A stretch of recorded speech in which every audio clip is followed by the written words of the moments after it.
think about 2020 for Zoe, we start the year off with fasting and prayer, and it's like off the charts. In February, we launch our 3rd location, and this thing's taken off, and there's so much momentum and life and excitement, and come March, everything stops. Right. And we turn our little office into a recording studio. We were, how did you say, we were quarantined but connected. I think life is about going like, these are my cards, this is what I was dealt, I'm gonna play this hand to the best of my ability. That's stewardship. And I felt like we look back on 2020 and say, we did the best of our ability, we leaned into the moment and tried to, stay engaged.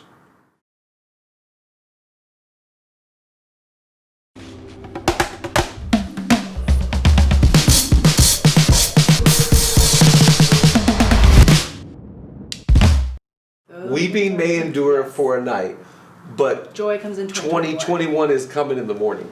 Like, do you think that's what's going to happen? Sometimes it's like when we're going without knowing, there is this unknown, this weird feeling of like, how do I feel secure and established? All the emails we get, all the DMs, all the stories we hear of people sharing the link, all the people that found us on YouTube or Facebook or social media, and they, were in a spot of vulnerability, brokenness, in a spot of pain, in a spot of curiosity.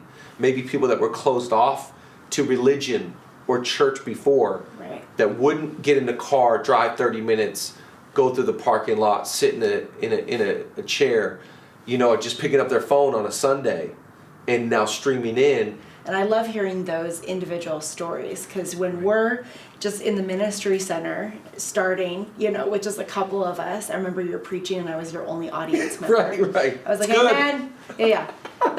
You're like, who is this going to? Who is this reaching? But just hearing the stories of the reach is inspiring. You have one of the craziest Zoe stories I've ever heard. Tell us, how did you find Zoe Church? So a good friend of mine, R.D. Whittington, we worked together, and, we were talking, when my dad was, dying of cancer earlier, and, thank God he survived, but I was going through some stuff, and he was like, you should rededicate your life to Christ. And so we started talking about, church and everything. And on Easter Sunday, I was going to watch it with my parents. And so RD texted me, he's like, hey, bro, he's like, why don't you watch, go tune into Zoe? And my wife's like, oh, that sounds great. We're sitting there in our PJs, with our pancakes, with the laptop literally on there, like holding the dog. And I started watching it, and Christy first goes, she's like, man, I really like this guy's attitude. Like, he's kind of just chilling. She's like, it's fun, and she's like, I didn't know church was supposed to be that fun, So we don't just watch it on Sunday.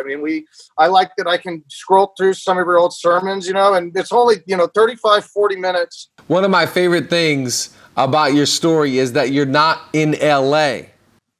No, I'm in Virginia. And the best thing, my wife and I are going to be in Florida, on Sunday, and we're going to be watching from Florida, sitting there on our laptop, streaming live. I like that I don't have to miss something that's really become important to me. And I love that you said that, since you've joined the family, because Chris, you are in the family. You're a part of our church. When we get back to in person, whether you're in New York, Florida, Virginia, you'll be able to come to church with us and still be a part of the family. So that's our commitment to you. Well, we love you guys. Thank you so much for being a part of the church.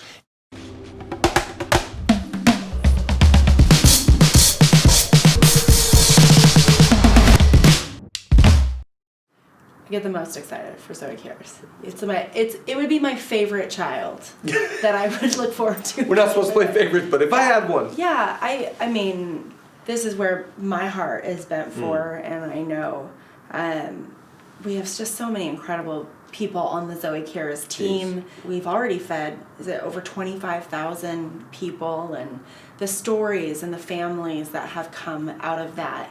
Sometimes when we're quarantined, especially, we get caught in our bubbles. Well, you just think about the financial crisis. The people's lives have been decimated. Yeah. And what a privilege to step in and just give people the the simple act of kindness of groceries. Yeah. We're only going to continue to step into more mission.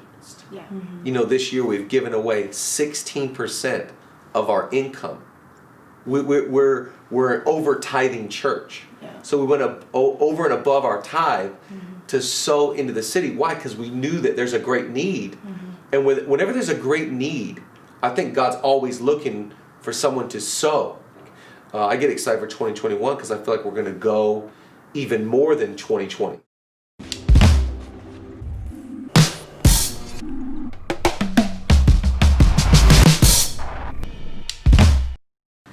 I mean, you were in youth ministry for 20 years. 15 years, yeah. And we were both youth at one point. And Right. I was really grateful when I was a teenager to have heroes. There was purpose instilled. And I can't think of anything worse than multiple teenagers within this city that have a lack of purpose. I would love to raise up people that are leaders with purpose-filled, character-filled, you know, they just have a sense of direction and clarity of who they want to be. And I feel like as pastors, we have the burden of going, what are we doing Right. for the youth that's already in the church, let alone the youth that are out of the church? Yeah. Youth ministry is an investment for the future. Right. We won't see the dividends of this investment in these kids' lives for years, Right. but we will see it. I felt like 2020 was this year of trying to constantly pivot into the best place we can be as a church to preach Jesus. But I think 2020, I'll always look back at this year of saying we leaned into the moment. We didn't let it put us to sleep of going, we'll wait till next year.